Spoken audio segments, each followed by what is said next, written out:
Penn State coaching search after almost 2 months might, and I emphasize might, be on the verge of its conclusion. It emerged Monday that Kalani Sitake is indeed the favorite for the Penn State coaching job right now.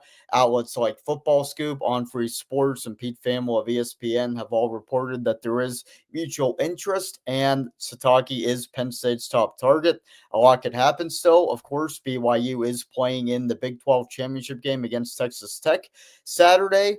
How much will happen between now and then? Who knows? But as of right now, Kalani Sitake is the favorite for the Penn State head coaching job. Joe Smelter, Nittany Sports Now, joined as always on the Joe and the Fatman podcast by Kyle Golick and Nittany Sports Now. And Kyle, we talked headed home from Michigan State in mid-November about, I brought up basically asking, guys like Marcus Freeman are being mentioned in this head coaching search. Long shots like him, pretty much any name under the sun had been mentioned. At that time, Kalani Sitake really hadn't been mentioned. I asked you about it, and you started talking about Kalani Sitake's ties to BYU, ties to Utah, and you didn't feel it was a realistic possibility. And I don't think anybody really did.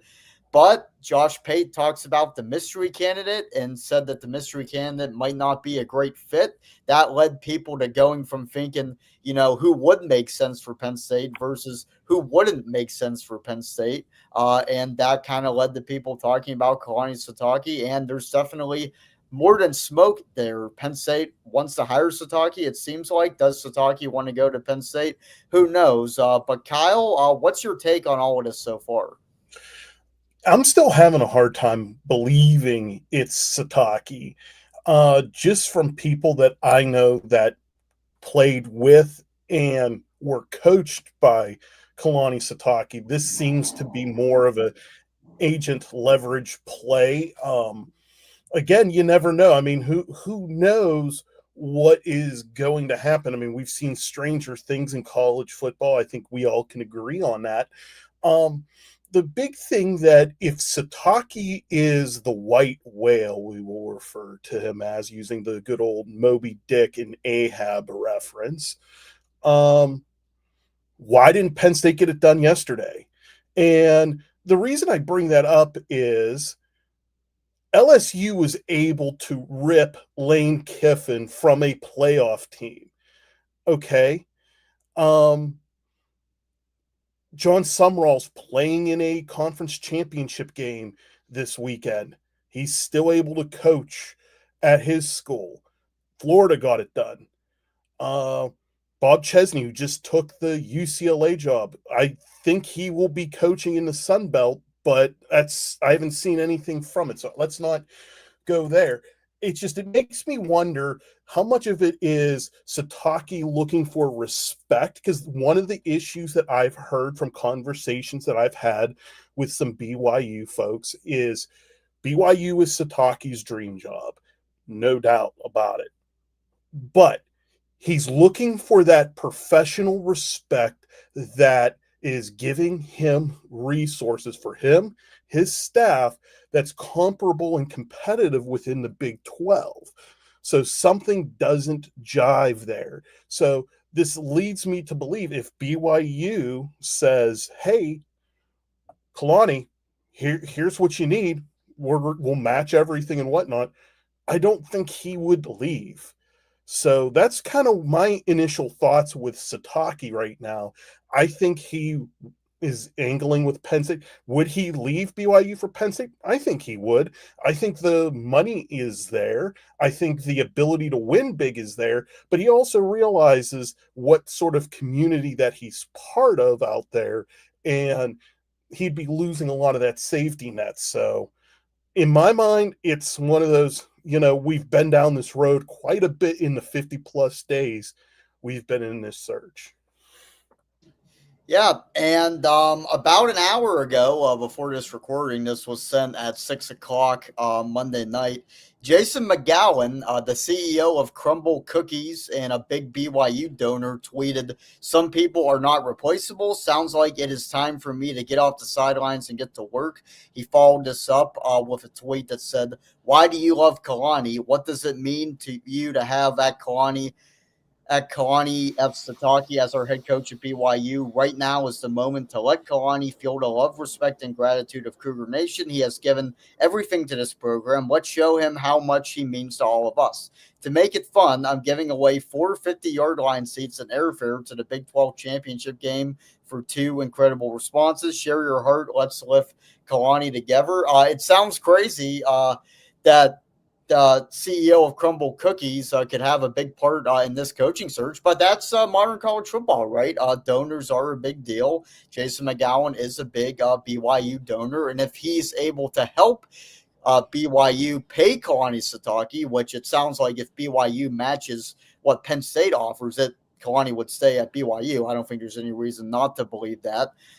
But that's definitely something to keep an eye on in a very recent development in this whole process. As far as the conference championship game, it's you wonder like if Kalani Sitake is the type to do something like that. Like obviously the Lane Kiffin move has been received the way it has been. And John Summerall and Bob Chesney are other examples, but I think with smaller schools, your job even during the season. But leaving a Big 12 program for a Big 10 program, while you're still fighting for a conference championship, that's a hard thing because the only precedent, at least with Power 4 schools, is Lane Kiffin, and we know how that's gone over. Yeah, and one of the things I think our audience needs to know about the power of the BYU network is that community, BYU for years was independent and they built their own television network. There's the religious component with the Church of Latter-day Saints. They got I don't know if all the players still got to do their missions. I'll let like someone like Chris Hoke, who's a good friend and someone that is a BYU alum, could elaborate on that. But it is a very powerful, very much community. It's very unique. If you've ever been to Provo, it's one of the most beautiful spots in all of collegiate athletics and really even the world if you just take that out of it. I mean, you go past Lavelle Edwards Stadium and you see the mountains there. It's absolutely breathtaking. The people are unique and they're fantastic. So I really find this as one of those rare leverage plays, Joe. Like I said, BYU would have to fumble horribly to allow Sitake to leave Provo. You heard from as you read Jason McGowan's tweet, that community is going to rally. If they think they're going to lose them, Penn State's probably not going to get Sitake because they're not good. It's not going to be one of those roll over and die situations. Penn State is one of the elite jobs in the country. I firmly believe that. But in the same vein, like someone once said, this is his dream job. He played for Lavelle in the 90s as a running back. He's like, to him, this is the ultimate. And he's been really behind the Renaissance and creating his own legacy in Provo, where he's helped BYU morph from being on the fringe to being in a Power 4 conference. They're playing for a Big 12 championship. They're playing in the same conference once again as their hated rival Utah. They are at the table and they have playoff access. It's really right now, what are the small things that Sitake's looking for? Yeah, and let's talk about Sitake's credentials. This is a guy who has spent almost all of his coaching career in Utah, in the state of Utah, in addition to his playing career at BYU. He's been coaching for 25 years.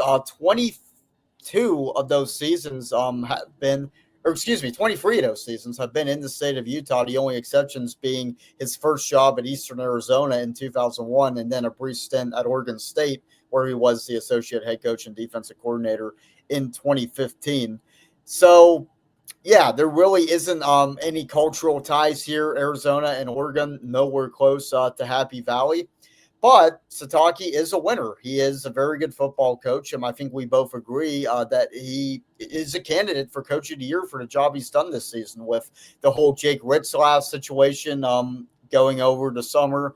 You have to start a freshman quarterback, and you end up going 11-1, and you're 1 win away from playing in the college football playoff. Which, if BYU does beat Texas Tech, who knows what wrench that might throw into this thing if it isn't resolved before Saturday. But yeah, Kalani Sitake is 83-44 overall. He's led BYU through this transition into the Big 12, and they've been as good as anybody in the Big 12 since they joined the conference in 2023, at least over the last 2 years. But, recruiting in Pennsylvania and close to Pennsylvania is a big deal for Penn State. James Franklin built his foundation with guys from Pennsylvania, guys from Maryland, Virginia, and D.C., guys from New Jersey on occasion, guys from Ohio, at least places in the ballpark of PA. Kalani Sitake doesn't have experience in any of those places. And we both talked about how Lincoln Riley's tenure at USC hasn't really been a slam dunk. And a lot of that is because up until this 2026 recruiting cycle, USC didn't recruit well in California. Why didn't they recruit well in California? Well, Lincoln Riley is a Texan who spent most of his career coaching in either the state of Texas or the state of Oklahoma. So cultural fit, does it mean as much as it did way back when before the modern era of college football launched? I don't know, but Sitake not really having any tie-ins to Penn State, that's going to raise some concerns, and I think they're valid concerns. Yeah, Riley's problems, real quick, in Southern California, just from having covered that in previous years, he never went to the high schools. He never went to Mater Dei. I can't remember their head coach name. I actually spoke to him once, and he said Dan Lanning made more appearances to Mater Dei High School than Lincoln Riley did. Take it for what it's worth of why he had his California problems. But getting back on track, if you can recruit somewhere, you can recruit anywhere. Remember, recruiting's more national anymore. So if you know how to recruit it, you should be able to, but it begins with fostering relationships with your in-state high school coaches association, something that Bill O'Brien attempted to do and something James Franklin was nearly perfecting, except really in southeastern Pennsylvania, especially in Philadelphia. Someone like Sitake would have to lean heavily into that and then really begin to forge relationships. And the thing that is hurting Penn State with this is the fact that James Franklin is down at Virginia Tech, because right now he still has all those relationships. He's just wearing a different color polo coming into those high schools. And now he just has to convince that, hey, Virginia Tech can do the same things for the athletes that they've raised and whatnot as Penn State did. Kalani Sitake has to reestablish a lot of relationships and forge new ones. So that's where it becomes a little bit dicey of where is Pat Kraft essentially shooting for a bigger name head coach to kind of make up for it. Because let's be honest, Joe, when Sunday came and went and you saw all those schools, most of those schools fired their coach after Penn State. The fact that Penn State didn't name a coach yesterday puts him a little bit behind the eight ball, and he might be pressing for a little bit of a bigger name for not being able to get it done in a timely fashion. Yeah, I think what's important, as you mentioned, having to build those relationships. Kalani Sitake might be the closest thing college football has to Mr. Rogers as a head coach. This is a guy that there aren't a lot of coaches. Lincoln Riley certainly would not be one of those coaches. James Franklin would not be one of those coaches. There aren't a lot of coaches where you could use the cliche, nobody has a bad thing to say about him. Like, has anybody had a bad thing to say about Kalani Sitake that you could find? Correct me if I'm wrong, but I don't think so. This guy has his offensive coordinator compared him to Ted Lasso. He's been described as a big teddy bear for his personality and for his build. And yeah, just the personality type. I know you want a guy that can win, sure, but Lincoln Riley, would he come across as the most likable guy to somebody who had never met him? Who knows? But Kalani Sitake seems, and I've never met the man, he seems like the type of person who could walk into a room and win over just about anybody. The word that I got about Kalani and I've heard this many a times when people describe him as he's very venerable. He's one of those guys that commands a room, commands respect, has an amazing attitude, very positive, and has great leadership and has a commanding presence. That's something that's invaluable. Coaches may be great tacticians when it comes to X's and O's, and that'll help you a lot. But don't one of the things that buries coaches is that they don't have the ability to command a room. And someone like Sitake, you know, people that have played for him literally say, like, he's very transformative. Okay. We're bringing some James Franklin vernacular into the conversation, but it's true. I mean, the people love him out there. I mean, just seeing a response from the BYU community that this might be on the table goes to show you what sort of impact he's had. And if he were to make the move, it's one of those situations where I got a feeling he will be able to relate to any coaches association anywhere in the country and forge those relationships because he's a man of his word. And I know, and that's a rare thing, I think, in coaching today, is what Kalani says is absolutely genuine. And I think that's one of the reasons why you're going to see BYU fight tooth and nail for it, and something Pat Kraft's going to have to make sure of, like, hey, am I just getting into another leverage play or a situation where I'm getting too deep and we're not going to be able to lure him in? Yeah, and you mentioned with James Franklin the concerns about the recruiting. We have to think about who Kalani Sitake, if he becomes a head coach, and we want to be careful here. Nothing has been finalized yet. There's no reports of anything being finalized yet. Maybe BYU keeps him, maybe they don't. Maybe by the time you listen to it, a lot of this is going to be outdated. But if Kalani Sitake becomes the head coach of Penn State, I think it becomes even more essential for Terry Smith and guys like Deion Barnes and maybe even Dan Connor too, guys that played at Penn State and played high school football growing up in Pennsylvania, to be on the staff and help this guy. Not that he has a great personality to do this himself anyway, but it wouldn't hurt to have guys telling Kalani Sitake, here's what you got to do to build these relationships in the state of Pennsylvania. The tough thing is, though, is James Franklin. Right? James Franklin is going to want Terry Smith on his staff. He's going to probably want Deion Barnes on his staff. Maybe he'll want a guy like Dan Connor on his staff. So would Kalani Sitake and Pat Kraft be able to keep these guys on staff? I don't know, but it's been said for a while that no matter who the next coach is, should retain Terry Smith. With a guy that isn't a cultural fit per se, I think that becomes even more important. Yeah, and this was on, Joe, and I don't know where Sitake is on Kraft's list. And again, trying to make sure we do this. Todd McShay was on Bill Simmons today. I don't know. Did you catch that at all, Joe? I haven't seen it, no. So one of the things that McShay said on Simmons's podcast is there's kind of a little rift between Kraft and Jimmy Sexton because of how the James Franklin was dealt with. Obviously, Sexton is James's agent.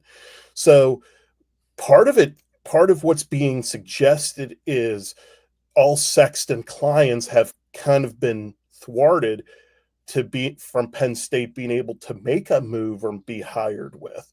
So if that's true, it goes back to, where does Kraft go to try to mend the fences? I mean, you can also in some ways say Sexton is giving malpractice to some of his clients, because I would have to assume Penn State is an elite job with elite resources with high profile that's extremely lucrative. Wouldn't you agree? Absolutely. Yeah. So if this is true, and again, I don't think there's a reason for Todd McShay to embellish, but we have to protect ourselves. I think there's a little bit of malpractice here. And maybe that explains why, Kraft's having a tough time and why folks like Sitake might be being propped up here, because might not be a client. And it's that sort of coach that fits Kraft's description of who he wants at Penn State. Um, it's tough sledding right now, Joe, with Kraft, because it's like how much do you pin on Kraft? How much do you pin on if the Sexton stuff's true or not? How much do you pin on maybe Kraft's gunning too high? We don't know. I mean, one of the things that I think you can agree on, and we can tell our audience this is, the little drips that we were getting of nuggets that we were reporting to you have completely dried up, for us at least. Even a lot of other folks on the beat, very few are getting inside intel, and there's a lot of suggestion. So I really think, and Joe, and I don't know if you would agree with this assessment, I think this has become like Kraft has kind of shut everybody out, and he's just trying to figure this out, because he knows every day that now goes past, because obviously Sundays was a watermark day there for Penn State, and then Wednesday's going to be another one. Every day that goes past, he's essentially disqualifying Terry Smith from it, because if you didn't name Terry on Sunday, it's like there's that timing component if you're following. What is the next move? Like he's in a desperate situation to find a coach, because his career is even on the line. Yeah, and I think there's two ways to look at it with Terry, right? Your point is valid. If they were going to hire him, they already know everything about him. Why wouldn't they have just done it? But the other thing is, waiting longer would make it easier to hire Terry, because Terry's already in place and wouldn't have to get acclimated and get going with, recruiting in the transfer portal the way these other guys would. But I think in any sense, it's pretty clear that Terry Smith is not going to be the guy. And that it kind of brings me to an interesting point to where we mentioned with Jason McGowan of Crumble Cookies fighting to keep Kalani Sitake. Is there any big Penn State donor? Because there are donors that certainly would fight for a guy like Terry Smith that has those Penn State tie-ins. Would Terry Pagula, for example, go to bat and open up the checkbook for a guy like Kalani Sitake? Would Sitake resonate with guys who have that money that much to where if BYU really ups the ante, Penn State would be able to up it even further? I don't know. An Ira Lubert would be another name to throw out there of potentially going through some things. It's very interesting here, where I think the money people are hesitant right now, because this is just my feel.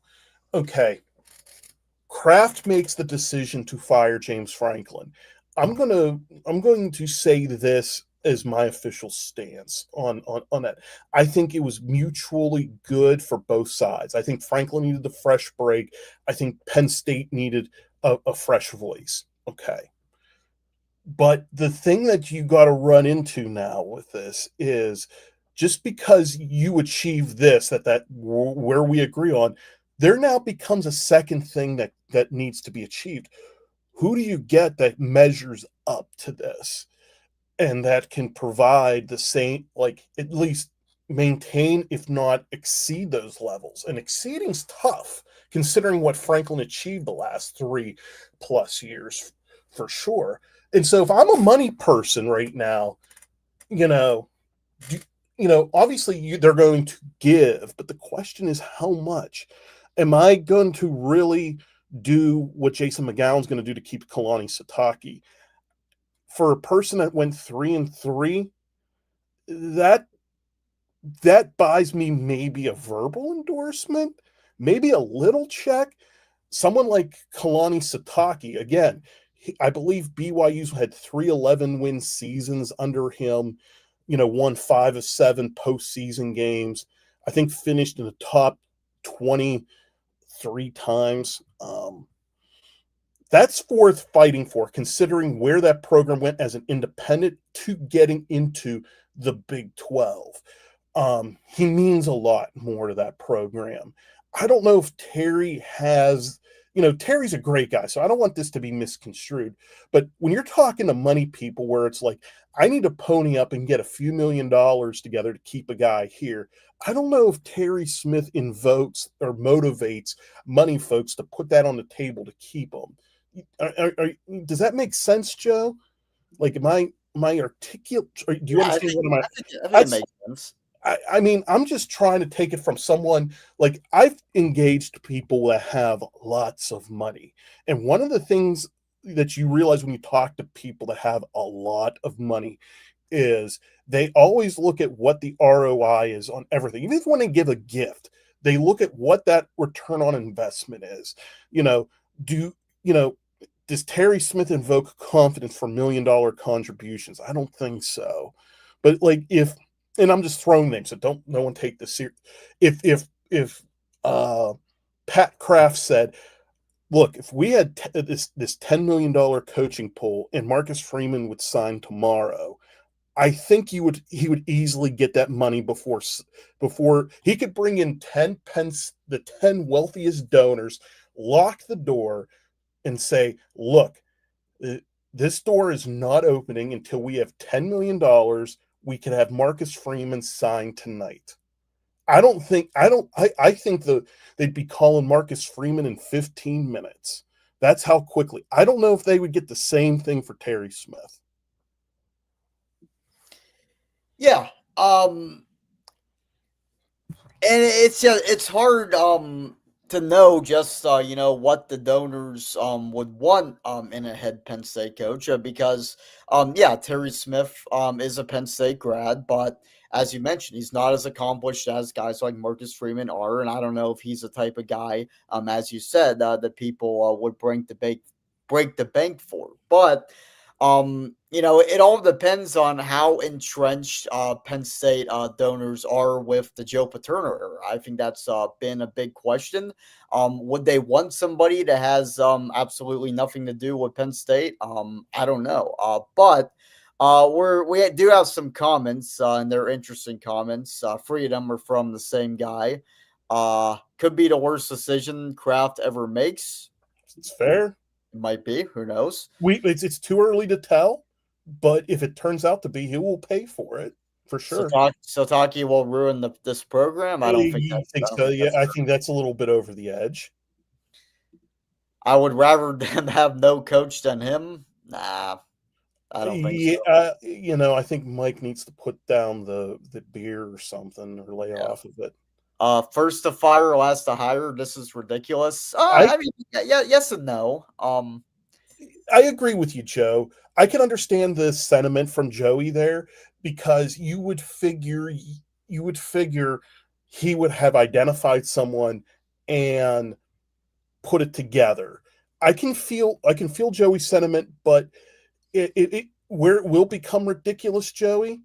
Um, if we get towards New Year's and this is getting close to the bowl or after the bowl and there's no coach, then yes, then I think we need to bring into question Pat Kraft's decision and start to question is he done something detrimental to the organization? All right, Pac-Man 579. I hope you guys get Kalani Sitake. It depends on if this guy likes Penn State or not, but who knows what that means. At this point, Pac-Man, it is when you're 50 plus days into it and you've seen so many coaches come and go at this point in your search and in your targets. It's until something gets of merit, it's hard to have hope.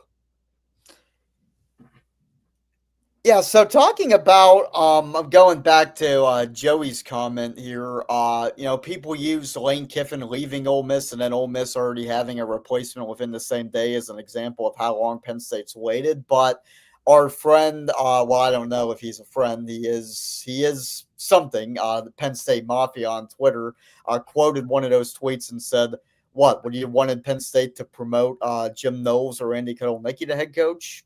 And yeah, that's fair. And guess what? But You can make the argument, Joe, that Keith Carter, I believe that's the '80s name at Ole Miss, yep. made a very emotional decision in a very highly volatile and emotional time, elevating Pete Golding. It's one thing to name someone the interim head coach like that, but he went full throttle.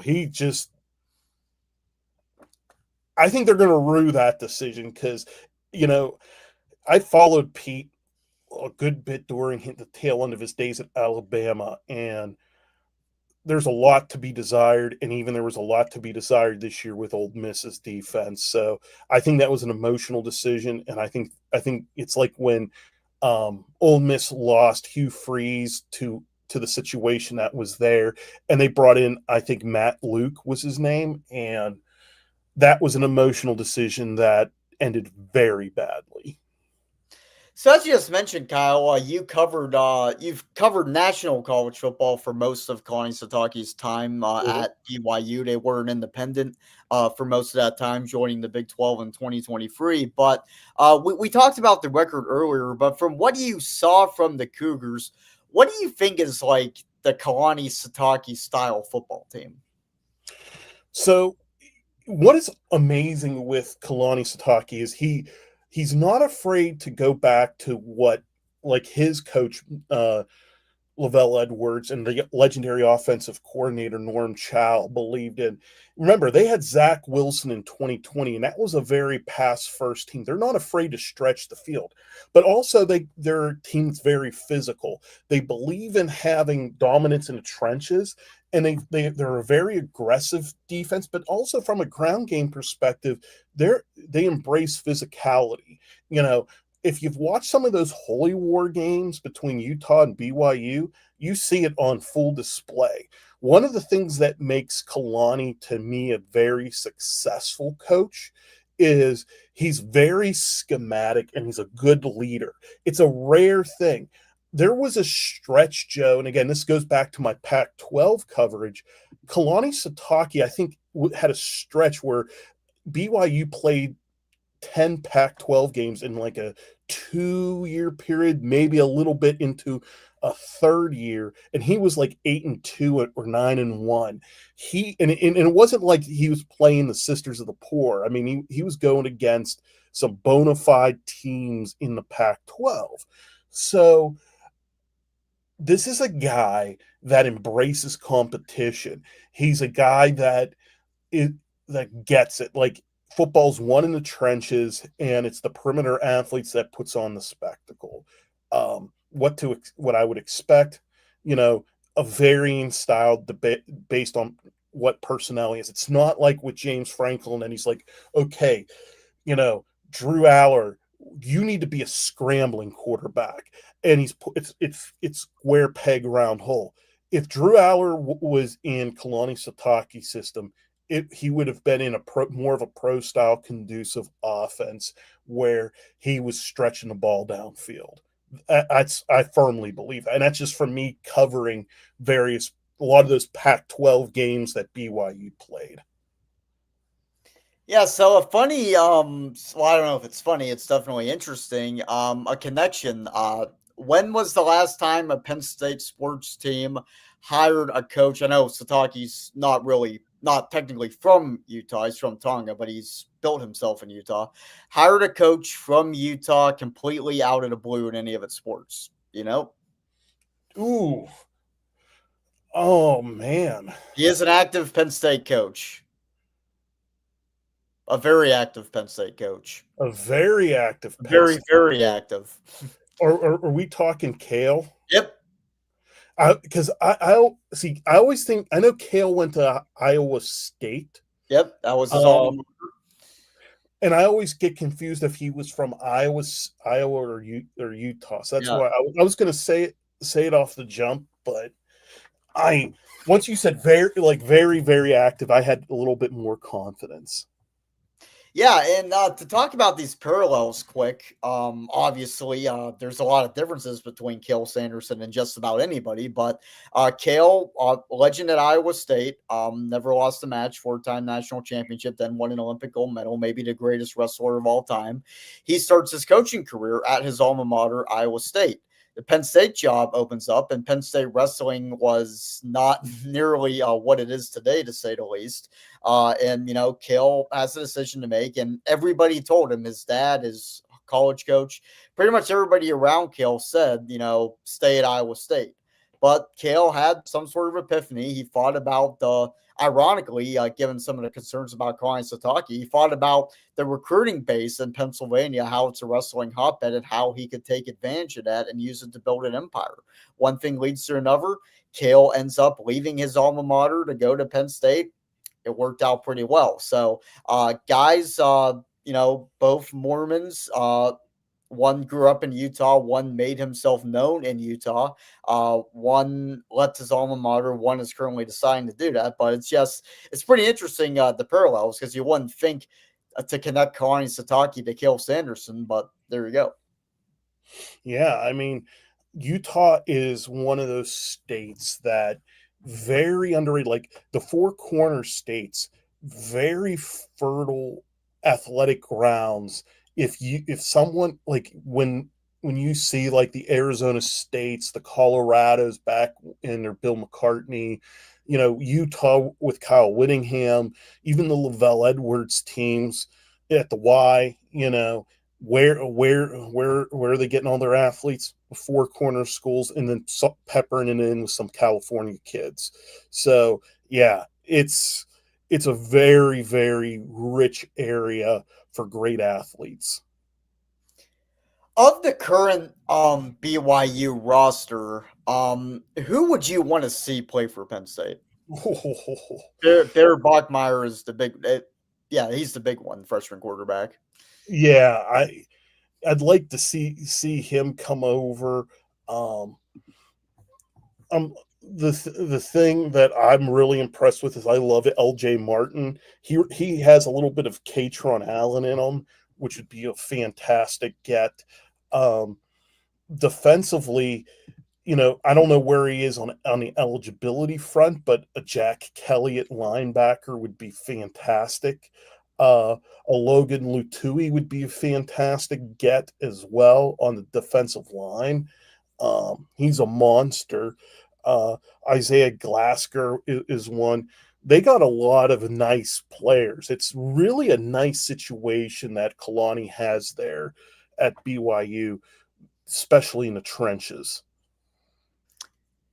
Yeah, well, before we get going, I'll give my final take on the thing. It's very hard, and I'm not in Kalani Sitake's situation. It's not my place to tell him what to do, but just if you had a gun to my head and asked, like, what would you do in your situation? It's hard to pass up staying at your alma mater and ending up coaching 25, 30 years there and getting a statue. That's just a hard thing. If Kalani Sitake came to Penn State, he would never be Joe Paterno. It would be very hard, frankly, for him to replicate what James Franklin did. But staying at BYU, you keep winning in the Big 12 there. You're pretty much right next to Lavelle Edwards, right? As far as legacy goes. I know there's a lot of variables. The money's the huge thing. Coaching in the Big 10 compared to the Big 12, that's huge. If you want respect and national exposure in your profession. But if BYU does pony up, and it sure sounds like they're going to try, it's just a hard thing for me to see Kalani Sitake leaving BYU as long as, the finances measure up. Yeah, and the thing is, so Sataki did his mission at the church in the mid '90s before really getting involved in football, much like they all did. I think his wife Timberly, it is also from that community as well. It's a very unique community. It goes back to what I was saying earlier: is everyone there has a deep connection. To one another, their religious beliefs, there's like everyone, there's like a levelness, and it's unless you've been there and have unique, it's not like Penn State. Like Penn State has a very good community, so I don't want our audience to think I'm putting down Penn State. I'm not. BYU in that church and everything involved with it, everyone's together with it. Lavelle Edwards built a hell of a program. Joe Paterno had the utmost respect for him, and Kalani it loved Lavelle, and when he got the job, he was very emotional about it because, it changed his life for the better. And that's like when you talk to folks like Trevor Maddich and Steve Young and countless, even Steve Sarkisian, whenever he's mentioned his time at BYU, like very transformative in their lives. And it's something that they don't let go. And I'm going to say this, that community, there's a reason Pat did not want this name to get out, if this is indeed his whale, because it's that community will not let him go, and they will give him everything under the sun. And like Kalani said during his press conference today, is he enjoys being able to go out and getting a meal anywhere. And you know what? I don't see him leaving. I think it's another great play by Pat, but it's one of those things that maybe you're trying to pull the wrong guy. You're shooting for the stars, admirable, but what is the conversion rate? Much like the Marcus Freeman conversations, Joe. I applaud him going after Marcus Freeman and trying to get him, but it's Notre Dame. As Marcus Freeman said, when he gets up and jogs every morning, he goes by the lake in the grotto, sees touchdown Jesus and all the above, he feels grateful that he has the job that he has. Sometimes you got to realize there's certain phone calls you make, and then that's the end of them, and you got to move on. Yeah, we talked about early in the search about how a theme of Penn State's candidates is getting guys to lead their alma maters. Clark Lee at Vanderbilt, Jeff Brom at Louisville, Brent Key at Georgia Tech. Who would have thought that Kalani Sitake would end up being part of that too?